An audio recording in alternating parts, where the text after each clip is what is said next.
I always say when I go out and about as the chairman of the host committee and we're talking to folks who are visiting us and are staying at our hotel and casinos, and I see the wait staff in the room, and I see the valets who are opening up the door, and I see the people at the front desk.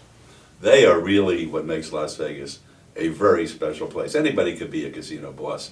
Anybody could be an owner if they have enough money, but to go in there every single day with back-breaking work and make a bed and wash a dish and make sure that the consumer, our customer, is happy from the moment they step off the plane or out of their car. They're the ones who really are the guts that make Las Vegas a very special place. And you could go any place in the world, and I challenge those kind of people who are in those kind of jobs to even hold a candle to the ones we have here. We're very special. Well, when Carolyn and myself moved here in 1964, we came here with $87 in our collective pockets, so we didn't have too much money to test the entertainment thermometer in Las Vegas. But she got a job in advertising and publicity at one of the casino resorts, and part of her job was every night she was to go out and visit another casino and see the shows, and she would drag me along with her. So at the end of 2 years of doing this, and seeing every show in town, I haven't been to a show since. So you're probably talking to the wrong guy, Sal. We went to the Thunderbird, and this is something that your readers won't be able to grasp, how many places that I could talk about that no longer exist, that have been imploded, and other places built in their locations.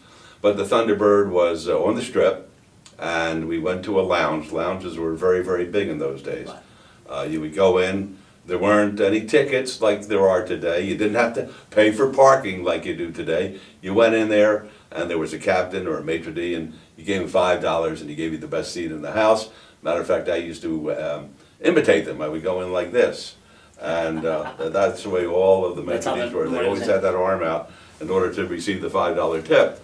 And we went in, and names, once again, that will be foreign to many of those who are reading this. Sarah Vaughan. She was a great songstress, and Frankie Lane, who sang Mule Train. And Carolyn and myself sat down there. There were little hors d'oeuvres for us.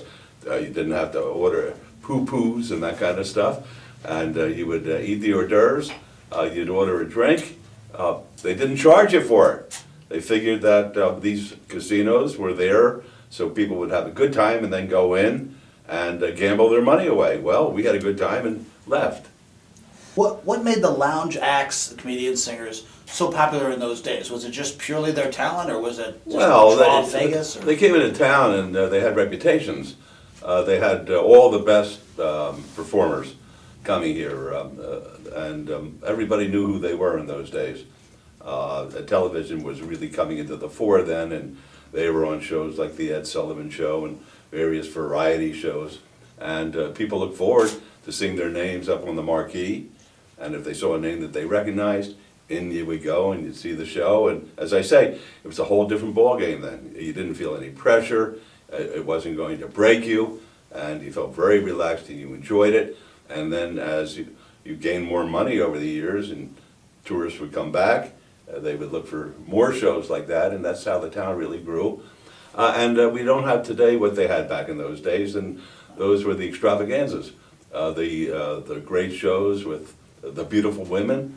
I mean, I had to close my eyes when I went in there because my wife did not want me to see any other nude people. So, unless I was under the influence.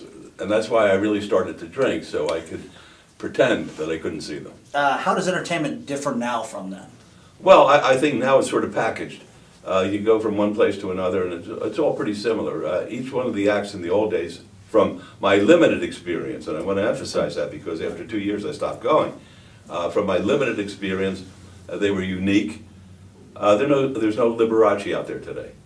I mean, when you went to see Liberace, you wouldn't think that you'd like to see a fellow with curly hair banging on a piano, but that chandelier, that shook, and the audience shook with it, and we were in awe of his great talent. Now, I'm sure there were great pianists all over the world who could play better than Liberace, but they didn't have his persona out there where he just was magnetic. He hypnotized the audience, and there were comedians back there that are different than the comedians today. Rickles, Don Rickles, Shecky Green. Shecky would be angry that I put him back in the Neanderthal days, but these were people who were unique. Each one was different. It wasn't the same thing that you see over and over again.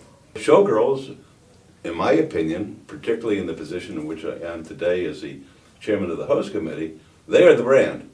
And anybody who wants to negate that, they're nuts. And you shouldn't be calling them ambassadors. They're not ambassadors, they're showgirls. And people love to see a showgirl.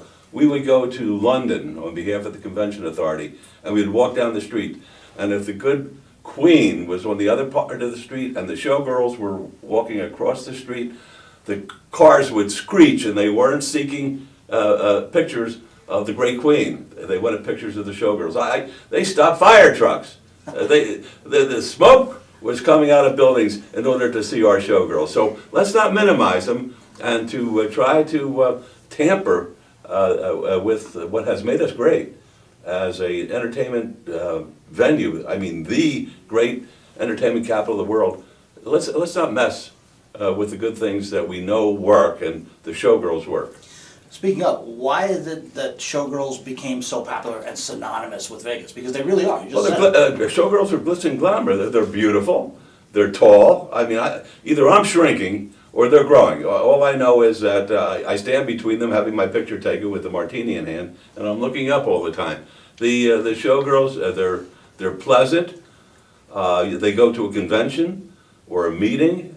Everybody wants to have a picture with them. I've never seen anything like it. They'll stand for blocks in order to have a picture because it is synonymous with Las Vegas, because it's glitz, it's glamour, it's beauty, it's excitement, it's energy, it's electricity, it's neon. That's what we're about here.